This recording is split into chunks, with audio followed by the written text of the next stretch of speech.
So yun, what's up sa inyo mga kababayan. Ako nga po pala si Jake Magnus at nandito na naman po kayo ngayon sa Jake Magnus TV. So ngayon kasama ko si si Senator Padres of Manila. Sa Batangas tayo ngayon. So magandang araw po sa inyong lahat, sa mga viewers po ni Jake Magnus. Number 27, Mark Gamboa baka naman. Yes, tumatakbo po siya sa pagkasenador. So sana suportahan po natin. So ngayon mga kababayan, ito napakainit ang mga pag-uusapan natin. Kasi since natalakay natin na to kagabi, itanong lang natin, since tumatakbo sa pagkasenador etong si Sir Mark Gamboa, itanong lang natin kung ano yung side niya dun sa mga issue na lumalabas ngayon. Unang-una, hanggang ngayon napakainit pa rin nung naging hearing ni Senator Amy Marcos dun sa Senate. Marami nagtatanong sa inyo na kung ano ba yung pipede na maging side ng isang Mark Gamboa about dun sa tumatakbong mga hearing ni Senator Amy Marcos. Since nagdaan na yung unang hearing, nagkaroon ng pangalawang hearing, tapos sinasabi na bakit daw hindi umattend yung mga government official. Yun ba ay pinigilan ni PBBM or ano ba yung masasabi ni Sir Mark Gamboa? So sir, kung kayong tatanungin, dapat ba na umattend yung mga yung mga government official dun sa mga nagiging hearing o pagdinig ni Senator Amy Marcos, since sinasabi nung iba na mga kababayang Pilipino natin na una pa lang daw kita na kung ano yung side ni Senator Amy Marcos patungkol dun sa hearing. Bias talaga Para sa akin, tingin ko parang hindi na kailangan kasi meron na namang pangatlong hearing sa April 8 daw. Nung unang hearing, nasagot na nila yung mga kailangang sagutin, yung mga binabato sa kanila, tinanggap nila kahit sila ay pinag-iinitan doon. So nasagot na nila Tapos yung executive privilege nga kay BBBM, syempre ginamit na nila yon. Plus ito ay nasa Supreme Court din, di ba? Meron ding dinidinig ngayon. So kumaga ang daming conflict na nangyayari. Ang tanong kasi is bakit ba kailangang matuloy itong mga hearing na to? Hindi naman to in aid of legislation Ang nangyayari parang in aid of election. Hindi kaya ganun yung nangyayari dito. Tama. Kasi sa impeachment, kumaga relax sila, inuusog nila after pa ng elections.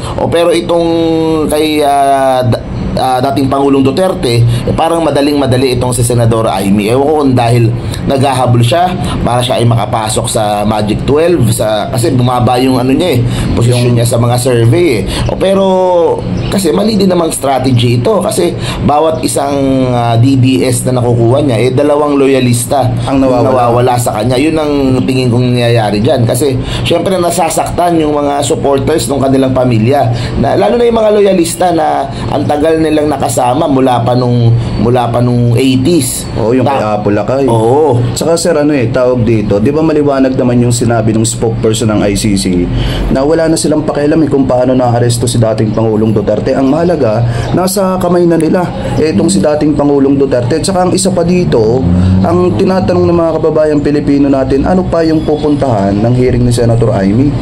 Ito ba ay makakatulong sa interes ng taong bayan or ito ba ay para lamang sa kanyang sarili kasi kailangan niyang buhatin yung kanyang sariling bangko para suportahan at makuha yung endorso ng mga Duterte? Kasi 'di ba, sinabi naman ni Sara na palaisipan pa rin sa kanya kung i-endorse niya etong si Senator Amy or hindi. Yun nga hanggat hindi nakukuha ni Senadora Amy yun, parang siya hilaw siya sa mga DDS hindi alam kung hindi niya makukuha karamihan o a huge number doon, hindi niya makukuha hanggat wala siyang full endorsement siguro ni Sara Duterte na hindi naman nabibigay sa kanya. Kaya kung nagpapalakas ba siya, nag-ano siya, pero katulad nga ng sabi ni Senator Bongo doon sa wala ding mangyayari dyan kasi hindi na talaga mababalik. Sinabi ni Senator Bongo kahit magpaulit-ulit pa ng hearing dyan, wala din naman mangyayari kasi nasa ICC na si dating Pangulong Duterte at kailangan ng litisin at dinigin niya yung mga aligasyon laban sa kanya. Ikaw naman sir, kung itatanong sa'yo, anong masasabi mo about dun sa sinabi ni Senator Bato na ipasasabi na niya yung mga government official na hindi pumunta sa second hearing? Kumaga bilang isang senador, pwede karapatan naman niyang subukan yun. Yan, kung makitaan ni Senate President Cheese na dapat ngang ipalabas yung subpoena, di ba? Then pirmahan nila, pero para sa akin nga hindi na dapat. Tsaka parang self-interest sariling ni Bato kung bakit niya din gustong mangyari yung mga yan. So Yun, tingnan natin. Siyempre, kailangan natin sumunod sa mga rules. Aligasyon sa kanila yung pinag-uusapan, sir, di ba? Oo. So ngayon, sir, since maliwanag na naman sa mga kababayang Pilipino natin kung ano ba talaga yung purpose ni Senator Amy dun sa mga hearing na ginagawa niya, ngayon punta naman po tayo dito sa local government election. Alam naman natin na medyo mainit ngayon yung election dyan sa Pasig dahil may isang pangalan na lumalabas lalo na at nagbitaw ng salita na dapat ay nire-respeto at ginagalang yung mga kababaihan, pero ngayon ay nakaharap sa matinding kontrobersiya about sa mga single mom. Sir, kung ikaw tatanungin, ano masasabi mo about dun sa sinabi nung isang tumatakbo sa pagkakongresista, which is ang pangalan niya si Attorney Ian Sia. Ian Sia. Nakuha niya na yung gusto niya. Yan, sikat na siya. Diba? Yan ang nirereklamo niya kasi si Vico Soto daw lugi. Sikat. Yan, sikat na rin siya. Pero sa ganyang paraan, sa hindi magandang paraan. Kasi medyo off naman talaga yung kanyang sinabi na joke para sa mga single moms, diba? Syempre, dapat conscious kaming lahat na tumatakbo pag sa mga sinasabi. Nagigets ko naman yung punto niya kasi minsan syempre yung crowd walang buhay na, pagod na, papatawa ka, mag-aano ka. Pero sumobra yung kanyang naging joke at yan tuloy maraming na-offend. Tas kesa mag-apologize na lang ng diretso at kesa di ba, posible naman kasi yun lahat naman tayo nagkakamali naman, kesa mag-sorry na lang ng diretso at akuhin lahat yung responsibilidad. May video na nagsasabi na sinisisi pa niya yung nag-upload ng video. Bakit daw video tag-upload? Ba't daw hindi yung buong sinabi niya yung in-upload? Pero klarong-klaro naman na doon sa parte na alam naman ng mga tao na joke yun, di ba? Saka kinundi na siya ng mga tumatakbong senador ngayon, especially yung mga politician na iba. Hindi talaga natuwa doon sa binitawan niyang salita about sa mga single mom kasi unang-una hindi naman natin alam yung pinagdadaanan ng iba't ibang single mom. Kaya masakit especially sa mga kababaihan yung naging joke na yun, kahit pa sabihin na biro, masakit pa rin yun sa mga kababaihan. Kaya hindi rin natin masisisi yung ibang mga politiko na ako natutuwa din ako doon sa nangyayari kasi ang nangyayari tuloy sumama, hindi lang yung siya, yung buong ticket nila yung buong pati yung mayor niya, yung lahat, mga konsehal niya, kasi tumatawa din sa likod so kumaga kesa makatulong siya doon sa kanilang grupo kasi aminin na itong grupo na to, itong grupo nitong si Ian Sia, silang kulay pula dyan sa Pasig, ewan ko naririnig mo, talagang bumabahan ng pera dyan sa Pasig. Bumabahan talaga, sir. Yun yung sabi, di umano, bumabaha daw talaga ng pera dyan para pabagsakin. Hindi, pero kasama ayuda, kasama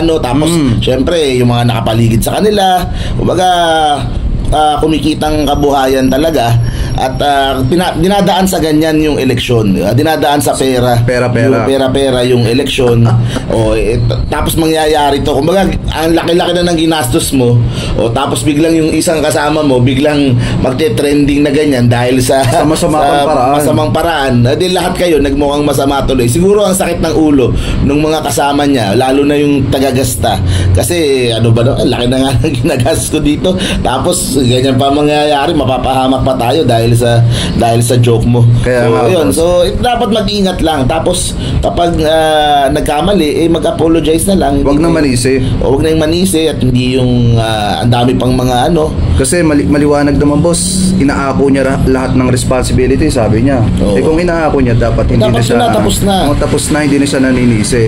So ngayon, boss, alam naman natin na mahirap talaga pabagsakin yung tao na may nagawa talaga. May napatunayan talaga sa lungsod ng Pasig. Bakit hindi nilagayahin si Mayor Vico Soto na nakafocus lamang sa trabaho, hinahayaan niya na yung mga nagawa niya, mga natrabaho niya, yung nag-iingay para sa kanya. Kasi kahit anong gawin nila, mukhang malabo na mapalitan si Mayor Vico Soto kasi mahal siya ng mga taga-Pasig. Kasi importante kasi yung yung motivasyon, yung dahilan kung bakit mo ginagawa yung isang bagay. Itong kalaban ni Mayor Vico, tingin ko baka lumaban lang dahil meron silang di napagkasunduan ni Mayor Vico. Yun lang yun tingin ko eh. Meron lang Right, silang ano, tama. tapos siguro hindi niya matake o natamaan yung pride nila. Kaya nilabanan tong si Vico. Hindi yung intensyon talaga na maayos na pag-gobyerno, tumulo. Kasi kung yun lang talaga yung intensyon nila, dapat dati pa ganyan na sila kadami magbigay, ganyan na sila kadami Tama. pero hindi yung nagbigay lang sila ng ganyang kadami, ngayong tumatakbo at lumalaban sa pagka-mayor itong kalaban ni Vico. So, importante yung motivasyon. Siguro kung ginawa nila yan sa ibang lugar na ang kalaban nila ay trapo rin, baka maganda-ganda pa chance nila eh. O kaso ang kinalaban nga nila eh yung alam ng tao na matino, maayos, kumaga matino at maayos, ipagpapalit mo pa dito sa tumatakbo ngayon na wala silang kasiguraduhan. Wala silang kasiguraduhan, alam naman natin. Basta parang mangyayari babalik sa dating gawe eh. Kaya yun. Kaya doon sa mga taga-Pasig, kung nasubukan nyo na naman yung tao at nakita nyo na may nagawa talaga, may napatunayan, huwag na kayong umalis dyan. Kumbaga, suportahan nyo na yan para mas lalo pang gumanda ang lungsod ng Pasig. So ngayon boss, since napag-usapan natin yung mga ganyang klase ng usapin, kung ikaw ang tatanungin naman, since ngayon tumatakbo ka sa pagkasenador, ano ba yung maibabahagi mo sa mga kababayang Pilipino natin na pwede mong gawin or pwede mong trabahuin kapag ikaw ay pinalad na maging isang senador? Yun. So yung plataforma natin, ang ginagamit ko na tagline doon sa plataforma natin o title, payamanin ang Pilipino. So ang gagawin ko araw-araw kung sakaling ma-elect bilang senador ay mga batas, mga programa para dumami yung oportunidad na kumita yung mga kababayan natin. Parang minsan kasi parang yan ginagawa ni Senadora Amy. Parang kung ano-ano minsan ang inuuna kaysa isipin yung kung paano gaganda yung buhay ng mga kababayan natin. So ito, may mga konting programa tayong mga hinanda. For example, online na portal o website na lahat na naghahanap ng trabaho doon magre-register Para mas mabilis. Tapos doon ka hanap, para gobyerno mismo ang naghahanap ng trabaho para sa iyo. O sila yung magkokonekta sa mga employer. Tapos pag kulang yung kakayahan mo doon sa website na yon, yun na din ang mag-lead sa iyo. Punta ka dito sa ganito, mate-training ka, o para pwede ka na dito sa ganitong trabaho ang hinahanap namin. Kasi maganda, yung gobyerno may kakayahan na ganyan eh. So, yun, online portal para sa paghanap ng trabaho. Pangalawa, yung financial literacy dapat ituro sa mga estudyante pa lang o mga high school pa lang. Yung paano humawak ng pera, paano mag-impok, paano gumastos sa bangko, sa stock market, sa pag-loan, sa credit card. So maraming mga Pilipino gumagraduate, walang kaalam-alam Tama. manage ng pera. Kasi boss, pagka marunong ka talaga sa pera, maganda yung pagdadala ng pera. Oo, Especially, ma-maximize mo ang paggastos ng pera at pagpapahalaga sa mga pinaghirapan mo. Totoo. Hindi yung gagastos ka Maganda yun. ng kung saan-saan lang, nasasayang sa Kumbaga, yung iba sa atin natututo pagkatapos nating magkamali na. So, yung maganda sana tinuturo sa high school pa lang. Para bata pa lang sila, alam na nila mag-handle ng pera. Alam na pagdating ng Tapos, bukod dyan, dagdag capital for mga online entrepreneurs, Yun. online sellers. Para kasi ito yung mga future ng mga natin, ng mga negosyante, malalaking mga negosyante. So, maganda masuportahan sila ng gobyerno, pati training. Parang wala pang batas para dyan, no? Wala pang mga batas tayong nakikita na nagpapahalaga sa mga online seller. Oo eh. Kasi alam naman natin na ang mga online seller talaga ang isa rin sa masasabi natin na bumubuhat ng economy ng Pilipinas. Kaya dapat napapagtuunan sila ng pansin at nabibigyan ng halaga, nasusuportahan ng gobyerno. Kasi yun nga, kahit saan sa Pilipinas, di ba, pwede kang mag-online selling. So, kumbaga hindi mo kailangan nasa Metro Manila lang, kahit nandito tayo sa Batangas, pwede kang magbenta sa kahit saan sa bansa. Kaya yun yung kinaganda, kung masuportahan lang ng tama ng gobyerno, yan ang mga magpapalaki sa ekonomiya natin. Kasi ito, may gusto ko nang sabihin na bago. Ito example lang, parang gusto ko lang pakita ganito yung itsura. For senior citizens, gusto ko parang instead of senior citizen card, di ba? May ganun sila ngayon. Gusto ko parang parang ganito itsura, pero parang gold card. Oo nga, maganda nga yan. Tapos, debit na siya. May debit card na siya. Ibig sabihin, kung yung gobyerno, kung merong ihuhulog na pensyon, ayuda, medical allowance, diretso na, sa ATM na. Hindi para ito na din yung senior citizen card ninyo. Hindi nadadaan sa iba pa, no? Hindi nadadaan sa iba. Tapos pag magre-request sila, kailangan ko ng medical assistance, and online na din para sa mga seniors. Tapos pwede siya, bukod sa mga discounts, pwedeng may mga reward points, may mga, ang gusto ko lang ipahalagahan yung mga senior citizen natin. So gusto ko parang imagine mo pag abot mo ng 60, pwede ka na mag-apply ng gold card. Pero tapos, boss, may isa sa pinakamatinding issue din na gusto akong itanong sa'yo. Sige.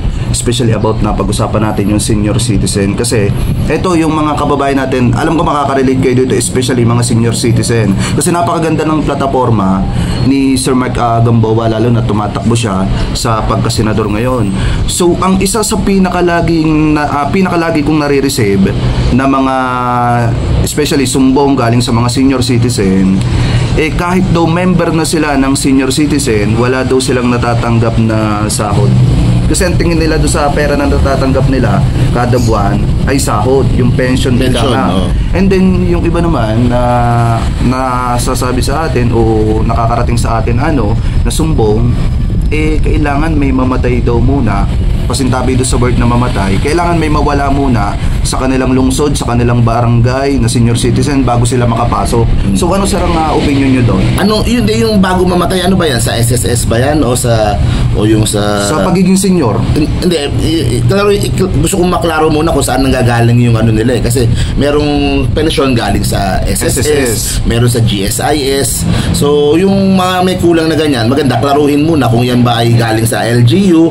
Kasi may mga syudad katulad ng Manila, Pasig, meron nakukuha monthly yung mga seniors eh. So pwedeng either LGU, SSS o kaya GSIS. Pero yun nga, definitely kailangan ayusin yung SSS, GSIS to make sure na maayos yung kanilang mga serbisyo na binibigay sa mga seniors. Pero doon din papasok yung sinasabi ko na na sa financial literacy, kasi parang sa Amerika, meron silang mga ginagawa na kunyari habang nagtatrabaho ka, pwede kang mag-i-invest sa isang fund, tapos parang stock market papasok yon. Tapos in the future, pag ikaw ay retirado na, yung pondo na yun, kumbaga mas malaki yung binabalik sa iyo na pera. Mas malaki yung, kumbaga, bukod sa pensyon mo, meron ka pang makukuha dun sa mga investments mo na yun. So yun ang aking maganda maisanay sa mga habang nagtatrabaho ngayon eh. Kasi to be honest nga, pag umasa ka lang sa SSS o GSIS, kulang na kulang. Definitely talaga. Kailangan ayusin din yung SSS tsaka GSIS. Pero syempre madugong yan, mahaba-habang ayusan yan. Pero yun, in the meantime, is maganda maturuan natin yung mga kababayan natin na matutong mag-save ng pera, mag-invest para sa pag-retire nila, mas marami silang madudukot. And at the same time siguro, yung tulong na din ng gobyerno pagdating sa mga hospitalization, healthcare, yun naman dapat hand in hand doon para sa mga seniors. Kailangan nating alagaan yung mga senior citizen natin dahil sila naman yung nagpakahirap para sa ekonomiya natin at para sa sila yung una na nagpakahirap talaga. So Sir Mark, last message niyo po sa mga kababayang Pilipino natin na since ngayon tumatakbo kayo sa pagkasenador.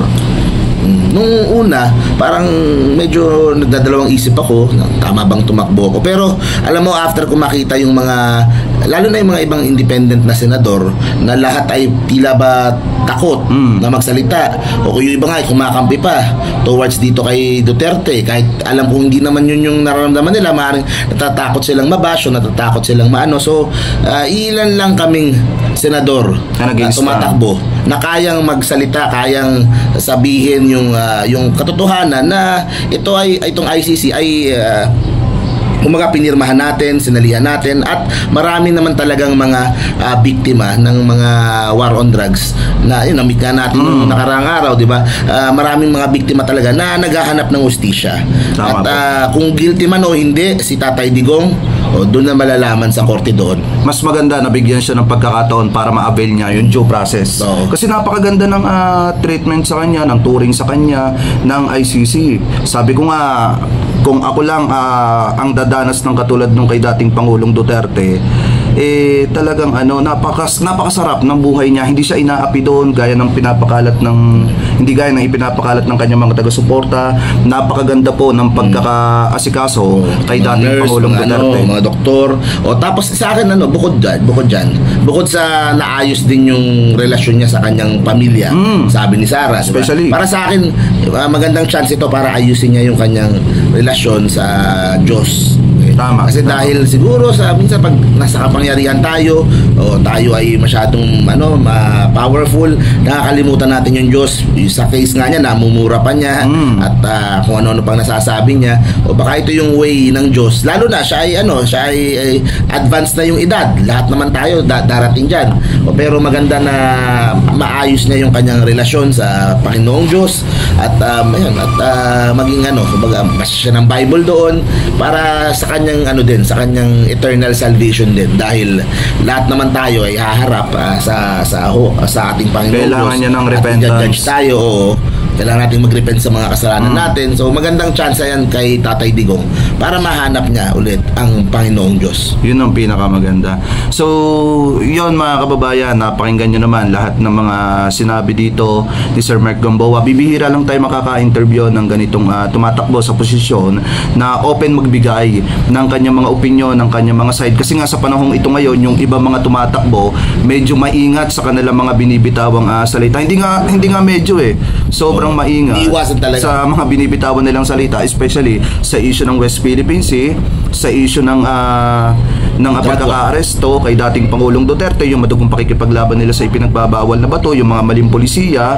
So ngayon, ito si Sir Mark Gamboa, nabibitawan niya lahat ng kanyang mga gustong sabihin at mga opinyon na naaayon sa tama naman nga talaga. Kasi alam naman po natin, kaya na ando doon si dating Pangulong Duterte, may obligasyon siyang dapat harapin. May aligasyon na matinding aligasyon sa kanya, mga kasong isinampa sa kanya na kailangan niyang harapin at kailangan niyang patunayan sa buong mundo na inosente siya at wala siyang kasalanan sa pamamagitan ng pag-avail niya ng due process at pagdaan sa mga paglilitis sa International Criminal Court. So sir, ikaw, last message sa mga kababayan Pilipino natin. Number 27 po, pagka-senador, baka naman kung pwede nyo ako maisingit. Ako naman alam niyo naman, ako ay sumubok lang. Wala naman tayong malaking pondo katulad ng mga ibang politiko, pero malaking tulong po yan para at least yung pong mensahe natin ay mas maraming makaabot at mas marami pong makaalam. Kaya number 27 po, Mark Gamboa for Senator. Thank you very much. Ayun, maraming salamat mga kababayan sa napakahabang oras na pag-i-stay nyo dito. Sana suportahan natin sa darating na Mayo 12 si Sir Mark Gamboa, number 27 sa balota. Napakaganda ng kanyang mga plataforma, unang-una sa mga senior citizen, pangalawa sa pagtuturo sa mga kababayan Pilipino nating kabataan na maging maingat at matutong magpahalaga sa paghawak ng perang pinaghirapan nila, especially sa paghawak ng perang pinaghirapan din ng kanilang mga magulang. Pangatlo naman, napakaganda ng balak at gustong gawin ni Sir Mark Gamboa sa mga kababayan Pilipino natin na online seller. Bibihira lamang po tayo makakapakinig ng tao na nagmamalasakit pagdating po sa mga online seller. Alam naman po natin na sa panahong ito ngayon, wala pang batas na naiipasa. Pakitama na lamang po ko kung ako po ay mali na nag-aalaga at nagpapahalaga sa mga online seller. So maraming salamat po mga kababayan. Uulitin ko, number 27 sa balota sa darating na Mayo 12, tumatakbo sa pagkasenador si Sir Mark Gamboa. Sana suportahan po natin. Maraming salamat po.